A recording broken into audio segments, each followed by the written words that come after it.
প্রিয় ভাই সব, তাহলে এই রমজান মাস আসার লক্ষ্য উদ্দেশ্য কি ছিল? আমরা কি শিখলাম? আমরা কি পেলাম? আমরা কি করতেছি? আমরা কি অর্জন করতেছি? আমরা কি পাবো? আদাও কি আমরা ক্ষমা পাবো কিনা? বন্ধুরা আমার, ভাইরা আমার, সাইয়েদনা আদম আলাইহিস সালাতু ওয়াস সালাম তিনি যখন শয়তানের ধোঁকায় পড়ে একটি ভুল করেছিলেন, আল্লাহ পাক নিষেধ করে দিয়েছিলেন, আদম এই জান্নাতের সব নাজ নেয়ামত তোমার জন্য বরাদ্দ, তবে একটা গাছ আছে তার নিকটবর্তী তুমি হইও না। শয়তান তাকে ধোঁকা দিলেন, হে আদম, এই জান্নাতের ভিতরে এত সুন্দর ফল থাকার পরে আর পেটে ক্ষুধা থাকার পরে তুমি কেন এই ফল খাবে না?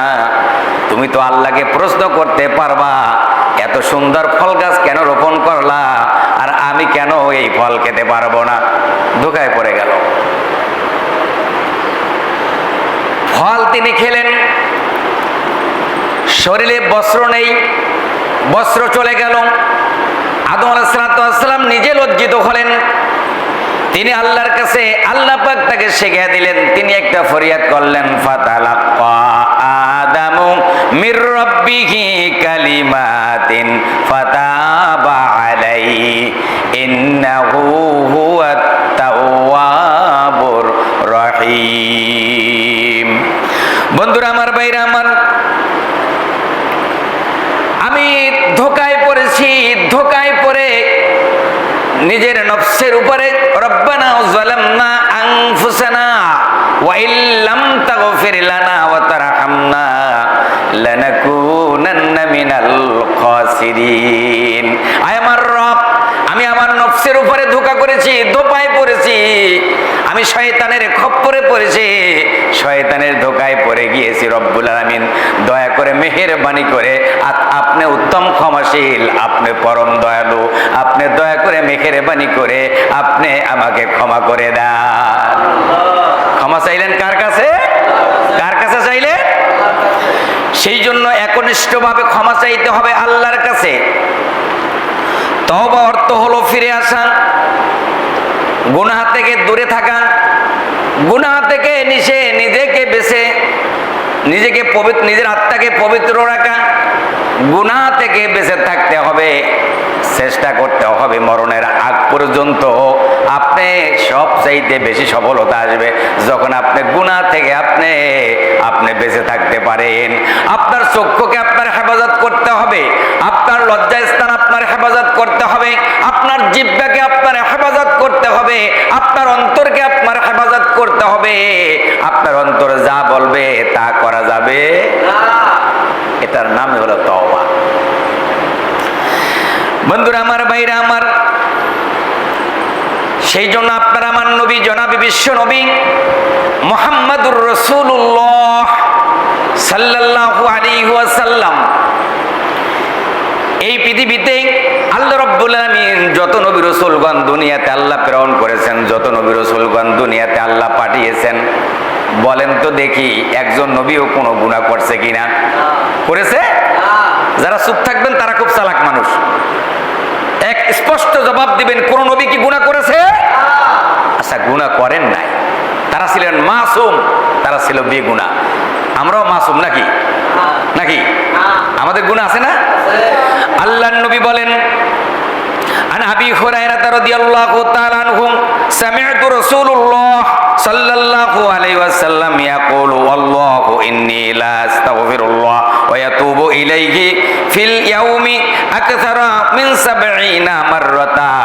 আমার নবী, আপনার নবী, বিশ্ব নবী, রহমতের নবী দৈনিক 100 বারের বেশি তিনি তওবা করেছেন। কতবার? কোন নবী? কেমন নবী? সমস্ত নবীদের তিনি ইমাম, ইমামুল মুরসালিন, খাতামুন নবিয়্যিন, সাইয়্যিদুল আম্বিয়া আলাইহিস সালাতু ওয়াস সালাম। আপনার আমার নবী রহমতের নবী, সাহিবুল কাউসার, সাহিবুল মেরাজ, সাহিবুস শাফাআ, সাহিবুদ দুআ। আপনার আমার নবী 70 বা 70 থেকে 70 অধিক পরিমাণ, 100 থেকে তার অধিক পরিমাণ তওবা আপনার আমার নবীজি করেছে। এখন বলেন তো গুনাহের জন্য তো নাকি? নবীরা তো গুনাহ করেন নাই, তারা মাসুম ছিলেন। যদি কেউ বলে নবীরা গুনাহ করেছে, ঈমান কি থাকবে না চলে যাবে? ঈমান থাকবে। আপনার আমার নবী, পৃথিবীতে যত নবী রাসূল আল্লাহ পাঠাইছেন সমস্ত নবীরা ছিল মাসুম, তারা ছিল বেগুনাহ। সুবহানাল্লাহ। কোন নবীর কোন গুনাহ ছিল না। বন্ধুরা আমার, ভাইরা আমার, আপনার আমার নবীর কোনো গুনাহ ছিল না। গুনাহ না থাকার পরেও 70 থেকে 100 বার নবীজি দৈনিক ইস্তেগফার করতেন। এই ইস্তেগফার বেশি করলে খুশি হন কে? খুশি হবেন। শুধু তাই নয়, বান্দা তুমি যত বেশি পারো ইস্তেগফার করো, ইস্তেগফারকে তুমি জিকির বানিয়ে নাও। আস্তাগফিরুল্লাহ, আস্তাগফিরুল্লাহ, আস্তাগফিরুল্লাহ, আস্তাগফিরুল্লাহ, আস্তাগফিরুল্লাহাল আযীম আল্লাযী লা ইলাহা ইল্লা হুয়াল হাইয়ুল কাইয়্যুম ওয়া আতুবু ইলাইহি। ইস্তেগফার করলে আল্লাহ গুনাহ মাফ করে দেন। যদি উহুদ পাহাড় সমতুল্য যদি গুনাহ হয়ে যায়, ওই গুনাহ মাফ করার ক্ষমতা কার?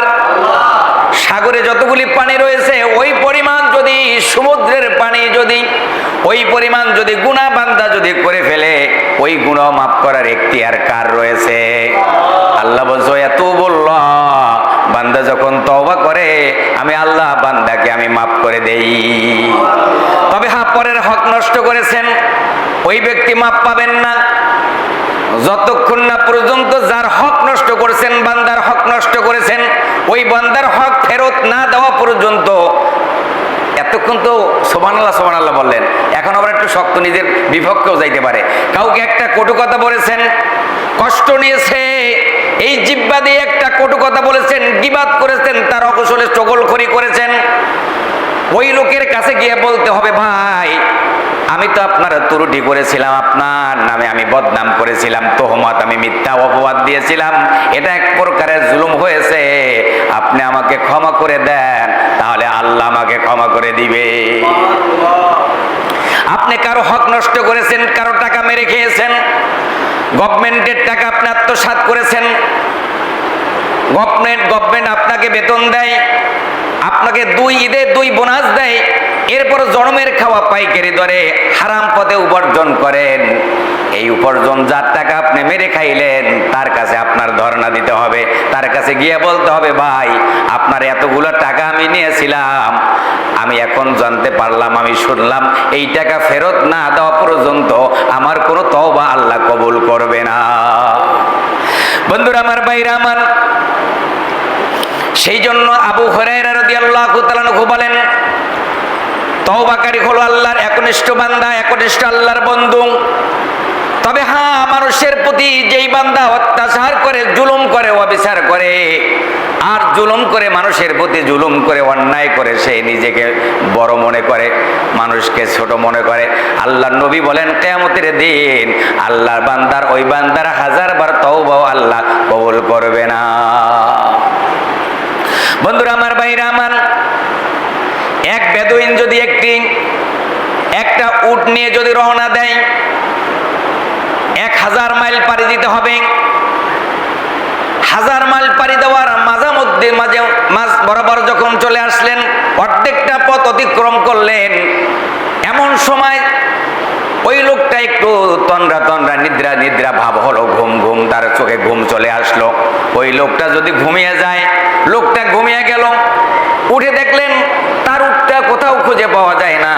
বুড়া মানুষ হাঁটতে পারে না, চলতে পারে না, কিভাবে যাবে, 2 পাও কাইক দিতে পারে না। বলে, আরে আমার উটটা তো আজকে চলে গেল, উটটাকে কই পাই, কোথায় পাবো? আল্লাহর নবী বলেন, ওই বান্দা, ওই আল্লাহর বান্দা যদি হারানো উটটা পেলে, ওই হারানো উটটা পেলে মরু ময়দানে একাকী ওই উটটা পেলে ওই বান্দা যতটা খুশি হয়, আল্লাহ রাব্বুল আলামিন বলে, বান্দা যখন তুবু ইলাল্লাহ তাওবাতান নাসুহা, বান্দা যদি আল্লাহর কাছে যদি ইস্তেগফার করে, যদি গুনাহ করার পরে যদি ইস্তেগফার করে যদি ফিরে আসে, আল্লাহ তার চাইতে বেশি খুশি হয়ে যায়। অনেকের ছেলে হয় না, অনেকের মেয়ে হয় না, ঠিক না? আমাদের দেশে একটা কালচার আছে, মাজারে যায়। কোথায় যায়? মান্নত করে। কি করে? মান্নত করে। বিশ্বাস করেন কোন জিন্দা পীর, কোন মৃত্যু পীর, কোন দরগা, কোন মাজার, কোন ইমাম সাহেব, কোন মুহতামিম পৃথিবীর কাউকে সন্তান দিতে পারে না। সন্তান দিতে পারে কে? আরেকটু আসতে বলেন। সন্তান দেওয়ার মালিক কে? ছেলে দেন কে? মেয়ে দেন কে? মেয়ে দেন, ছেলে দেন, আল্লাহ কাউকে কিছুই দেন না। সব ক্ষমতা কার? আল্লাহ রাব্বুল আলামিন বলে, বান্দা যখন আল্লাহকে বাদ দিয়ে কোনো দেবদেবী অথবা আল্লাহকে বাদ দিয়ে কোনো মাজার, কোনো দরগার কাছে সে যখন তার কাছে সাহায্যের জন্য হাত বাড়িয়ে দেয়, এটা হলো সবচাইতে বড় কুফরি, সবচাইতে বড় শিরক। এর তওবা কবুল করা হবে না।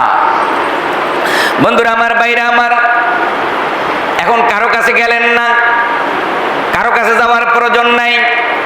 আল্লাহর কাছে তাহাজ্জুদের সালাত আদায় করে রাতের বেলা দুনিয়ার লক্ষ কোটি মানুষ ঘুমিয়ে আছে, ওই বান্দা ঘুমান নাই, চোখের পানি ফেলে দিয়ে কাঁদতেছে, রব্বুল আলামিন আমার তো এখনো সন্তানাদি নেই। বয়স প্রায় 70-75 বছর হয়ে গেল। আল্লাহ পাক ওই বয়সে আল্লাহ জাকারিয়া আলাইহিস সালাতু ওয়াস সালামকে সন্তান দিলেন। বুড়া মানুষ, লাঠি বর দিয়ে দাঁড়াতে পারে না, চলতে পারে না, হাঁটু দুর্বলতায় শরীরে দুর্বলতা নেমে আসলো। তিনি দুনিয়ার কোনো খানকা, কোনো দরগা, দুনিয়ায় কারো কাছে সাহায্য চান নাই। তিনি শুধু মনে মনে কল্পনা করেছেন, আল্লাহ আমি তো একা, আমি একা। আল্লাহ পাক ঘোষণা করে দিলেন, জাকারিয়া রে, তোমার একটি পুত্র সন্তান হবে।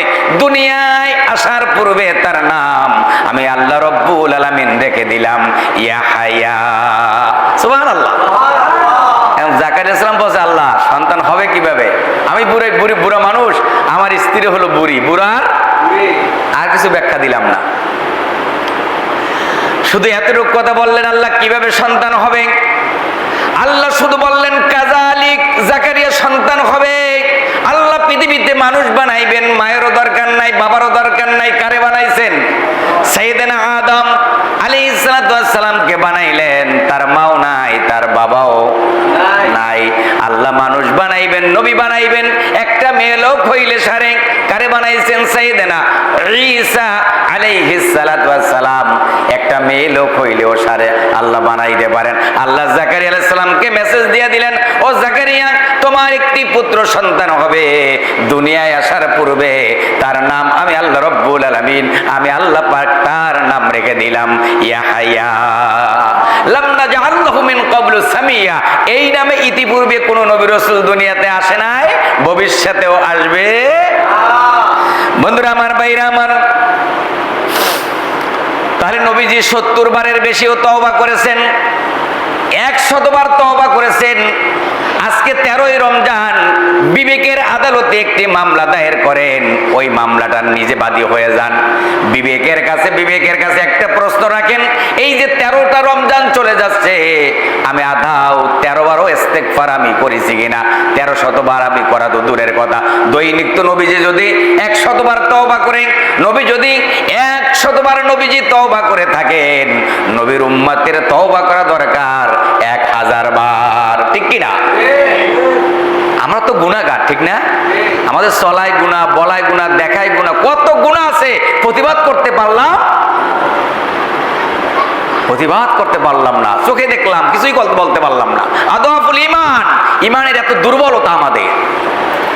বন্ধুরা আমার, বাইরে আমার, সেই জন্য আমাদের একনিষ্ঠ তওবা, ইন্নাল্লাহা ইউহিব্বুত তাওয়াবিনা ওয়া ইউহিব্বুনাল মুতাতাহহিরিন। যে ব্যক্তি তওবা করবেন, আল্লাহ তার আত্মাকে আল্লাহ পবিত্র বানিয়ে দিবেন। আত্মাকে পবিত্র বানিয়ে দিবেন কে? দুনিয়ার কোন যান্ত্রিক এমন কোন যন্ত্রপাতি নাই, ইলেকট্রনিক কোন যন্ত্রপাতি তৈরি করে নাই, বিজ্ঞান আবিষ্কার করে নাই, ডাক্তার অস্ত্রপাত করে। এখানে আপনাকে পবিত্র আত্মাকে পবিত্র বানিয়ে দিবে। আল্লাহর নবী বলেন, আল্লাহ রাব্বুল আলামিনের হাবিবদের 1000 বছর পূর্বে বলেছেন, আল্লাহ রাব্বুল আলামিনের কোন বান্দা যখন একনিষ্ঠভাবে তওবা করে, ইন্নাল্লাহা ইউহিব্বুত তাওয়াবিনা ওয়া ইউহিব্বুনাল মুতাতাহহিরিন। এই বান্দা যখন তওবা করে, একনিষ্ঠভাবে তওবা করে, আল্লাহ রাব্বুল আলামিন তার দিলকে রব্বুল আলামিন পবিত্র বানিয়ে দেন।